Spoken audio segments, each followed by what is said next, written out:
My name is Walter Sterling. I'm 82 years old and I spent 43 years as a real estate broker in Charlotte, North Carolina. I've closed more deals than most agents see in their entire careers, and I learned something important along the way. People reveal their true nature when money's involved.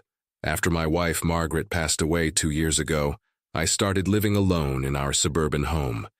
It's a comfortable place, nothing fancy, but it's paid off and worth about $800,000. I have another $2 million in various investments and savings accounts. Not bad for an old broker who started with nothing. The thing about getting older is that your mind plays tricks on you sometimes. I'd forget where I put my car keys or struggle to remember a neighbor's name. Normal stuff for someone my age, but it started to worry my kids. Todd, my 53-year-old son, lives in Atlanta where he works in insurance.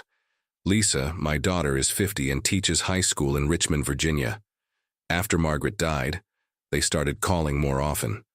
Then the calls became visits. "Dad, we're just concerned about you living alone," Todd said during one of his weekend trips to Charlotte. "Maybe you should consider some help around the house." "I'm doing fine," I told him. "I can still cook, clean, and drive just fine." But something felt off about their sudden attention. The visits increased from monthly to weekly, and they'd ask pointed questions about my finances, my doctor visits, my daily routine. They were particularly interested in my important documents. "Dad, where do you keep your will and insurance papers?" Lisa asked one afternoon while looking through my desk. "We want to make sure everything's organized in case something happens." I showed her my filing cabinet, thinking it was normal for adult children to know these things.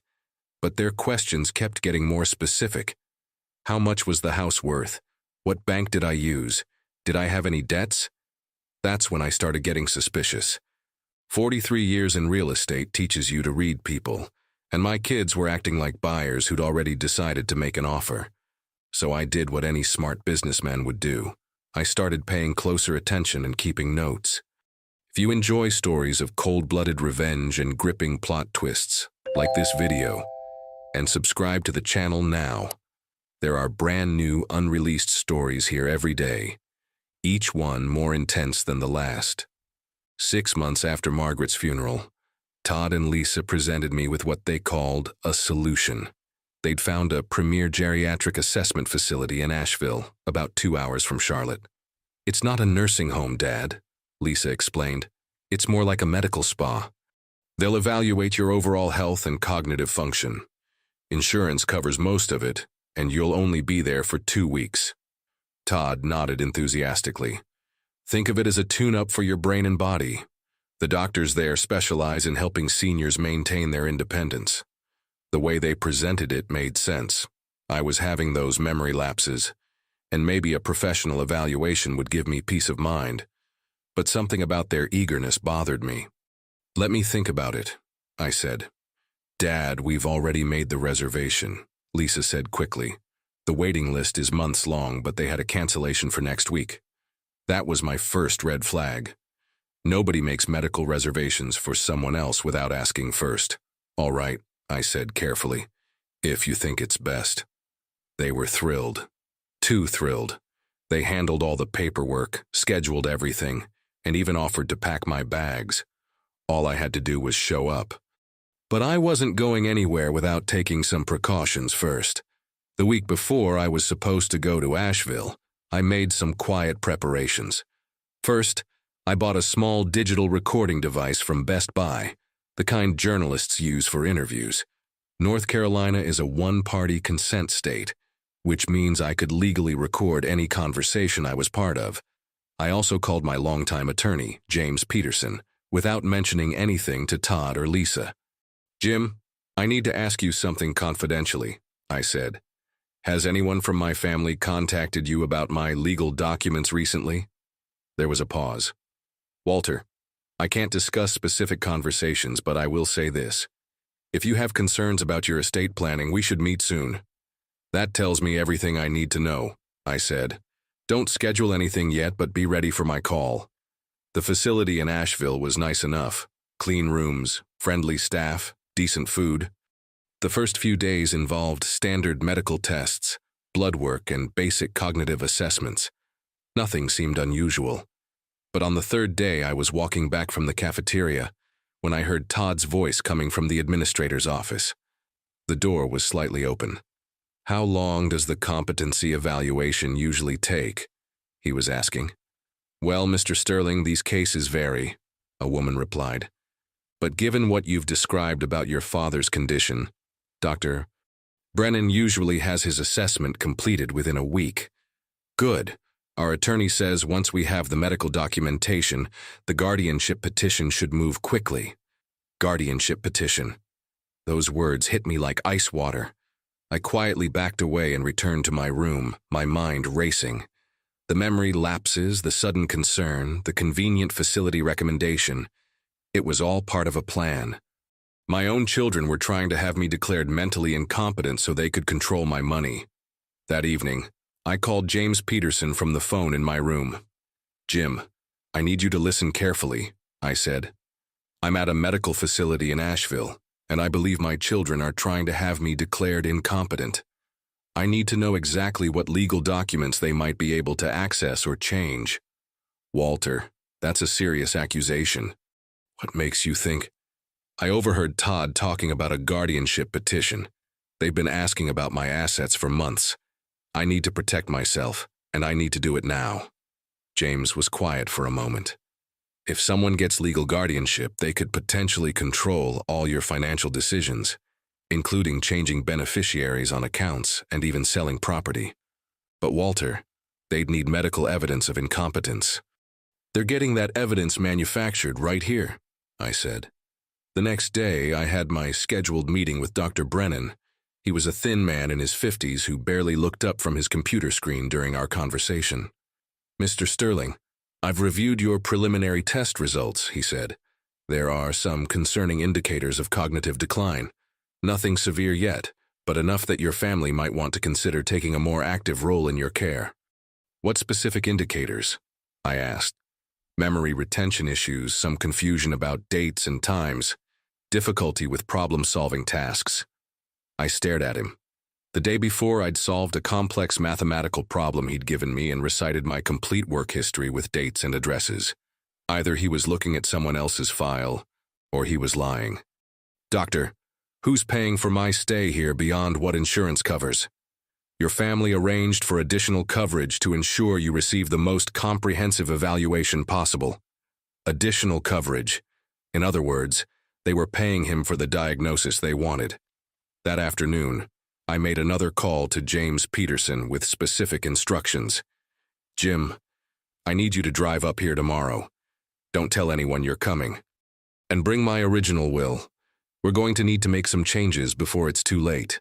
While I waited for James to arrive, I started documenting everything, every conversation, every test, every suspicious interaction. I wrote down names, times, and exact quotes as best I could remember them. I also did something else. I called my niece Sarah in Raleigh. "Uncle Walter, how are you feeling?" she asked. Sarah was Margaret's brother's daughter, a nurse who'd always stayed in touch without ever asking for anything. "I'm fine, honey, but I need to ask you something important. If something happens to me, if I become unable to make decisions for myself, would you be willing to help make sure my wishes are followed?" "Of course, Uncle Walter. Is everything okay?" "I hope so, but I want to be prepared for anything." James Peterson arrived the next morning with Dr. Sarah Mitchell, a neuropsychologist from Wake Forest University. While the facility staff thought I was resting, Dr. Mitchell conducted a comprehensive 3-hour evaluation in a conference room James had reserved at a nearby hotel. "Mr. Sterling," she said afterward, "your cognitive function is completely normal for someone your age. Your memory, reasoning, and decision-making abilities are all well within healthy parameters. See no evidence of any impairment that would affect your legal capacity. Can you document that officially?" "Absolutely. I'll have a detailed written report ready by this afternoon." While Dr. Mitchell prepared her report, James and I drove to a notary public in downtown Asheville.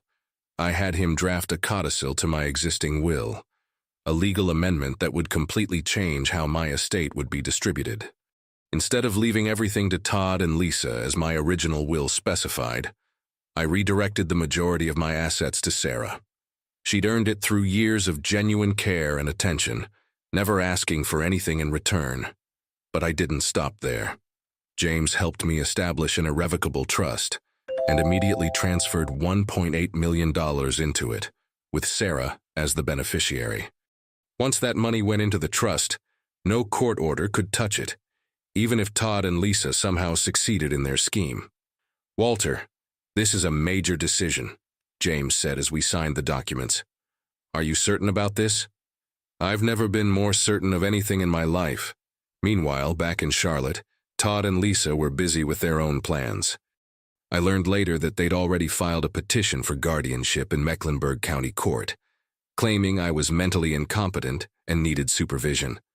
They'd hired Robert Hayes, a lawyer who specialized in what he called protective guardianship cases. Hayes had built his practice helping families gain legal control over elderly relatives' assets, often using questionable medical evaluations as evidence.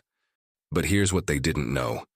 I'd been recording every phone conversation with them since I first became suspicious 6 weeks earlier.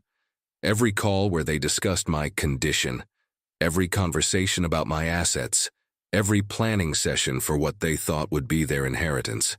On those recordings, Todd and Lisa revealed their true intentions. They discussed selling my house immediately after gaining guardianship. They calculated how much money they'd each get. They even complained about having to wait for me to die naturally.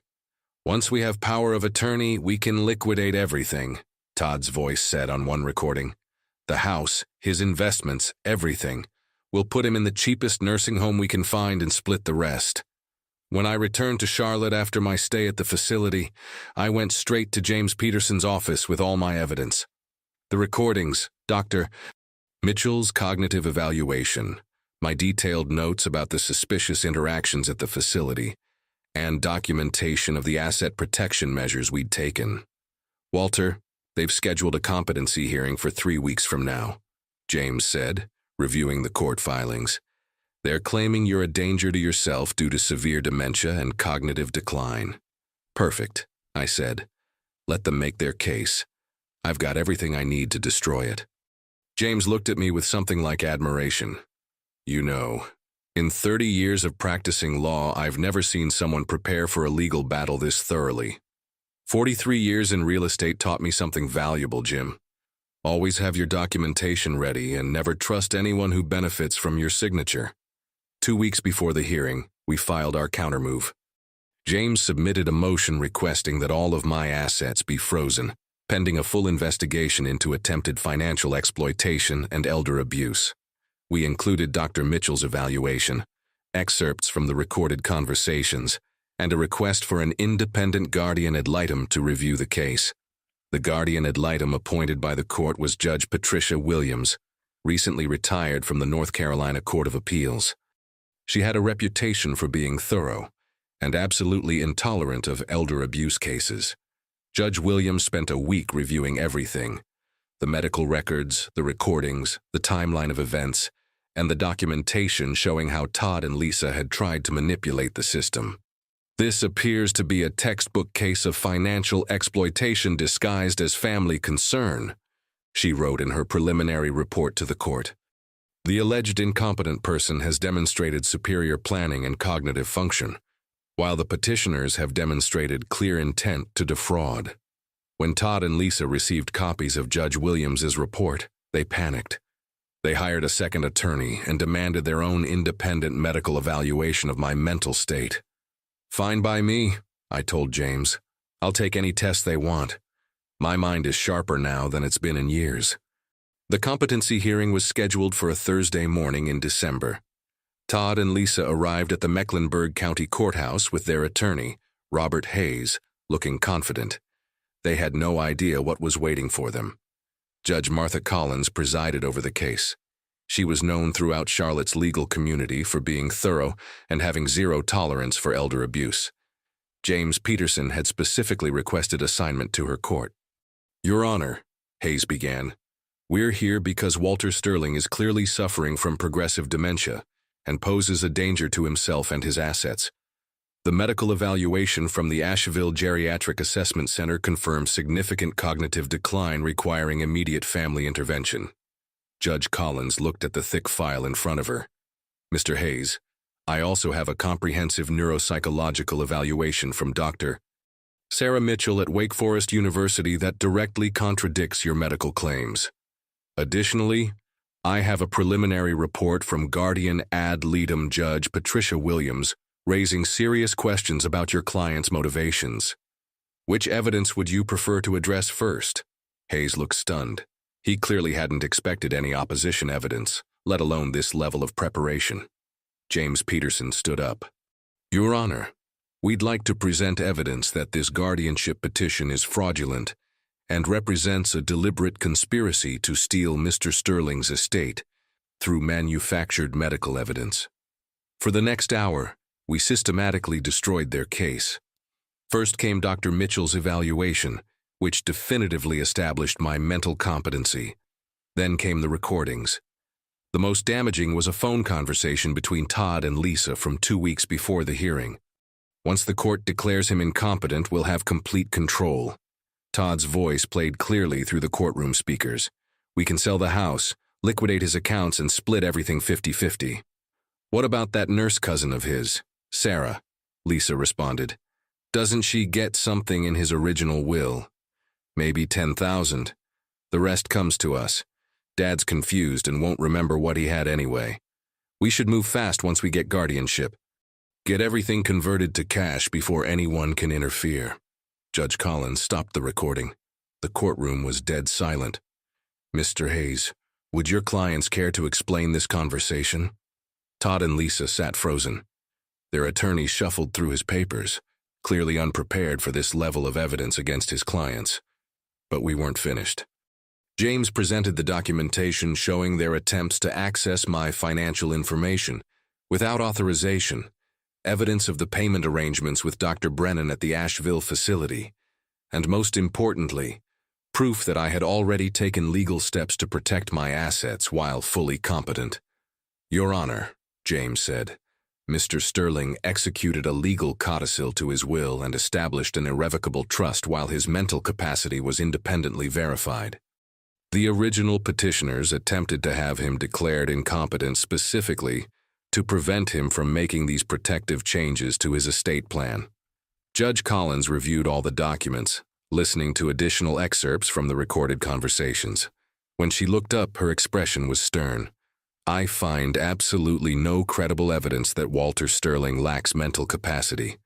In fact, the evidence demonstrates that he showed remarkable foresight and intelligence in protecting himself from what can only be described as a conspiracy to defraud him of his life savings. She turned to Todd and Lisa. The petition for guardianship is not only denied, but I am referring this matter to the district attorney's office for investigation of possible criminal charges, including attempted fraud, elder abuse, and conspiracy. The gavel came down with finality. Outside the courthouse, Todd confronted me in the parking lot. Dad, you don't understand. We were trying to protect you. We're your children. You were trying to rob me, I replied calmly. And I have that conversation recorded too. Lisa started crying. We'll appeal this. We'll contest the new will. You can't cut us off completely. You can try, I said. But the trust is irrevocable. The codicil was executed while I was demonstrably competent, and you've just been exposed in open court as fraudsters. Any lawyer who takes your case will be wasting your money. They did try to contest everything. They appealed the guardianship decision and lost. They challenged the will in probate court and lost again. After 18 months of legal battles, they'd spent over $150,000 in attorney fees, with nothing to show for it except a reputation in Charlotte's legal community as elder abusers. During this same period, I sold my large suburban house and moved into a comfortable 2-bedroom condo in a well-managed senior community. I used part of the proceeds to hire Sarah as my full-time companion. She'd taken early retirement from nursing to help me, and I made sure she was well compensated for her sacrifice. Sarah never asked for anything and seemed genuinely surprised when I told her about the inheritance. She just wanted to make sure I was safe comfortable and happy in my final years. The beautiful irony is that Todd and Lisa's greed cost them everything they would have eventually inherited legitimately. If they'd been patient and genuinely caring children, they would have received substantial inheritances when I died naturally. Instead, their scheme to steal from me early guaranteed they'd receive nothing. 2 years after the court case, I received a letter from Todd. He'd lost his insurance job due to the legal bills and reputation damage. Lisa had been forced to sell her house and move into a rental apartment. Both were facing financial ruin and begged for forgiveness and help. I never replied to that letter. In real estate, we say location, location, location. But in life, I learned something more valuable. Character, character, character. Todd and Lisa revealed their true character when they thought they could steal from their own father. That's not something you forgive or forget. I'm 84 years old now. I live comfortably in my senior community, surrounded by people who value me for who I am, not what I'm worth. Sarah visits every day, and I've made genuine friends here. My mind remains sharp, and my conscience is completely clear. Sometimes people ask if I feel guilty about what happened to my children. The answer is no. They chose to see me as nothing more than a bank account with a heartbeat. I simply protected myself from people who had already decided to rob me. The best revenge isn't getting even. It's living well while your enemies destroy themselves with their own greed and stupidity. Todd and Lisa taught me that lesson perfectly, though I doubt it's what they intended to teach. If you enjoyed this story, please like this video and leave a comment letting me know what you thought. And if you're not already subscribed to the channel, please subscribe and hit the notification bell to get alerts about new stories like this one. Thanks for watching, and I'll see you next time.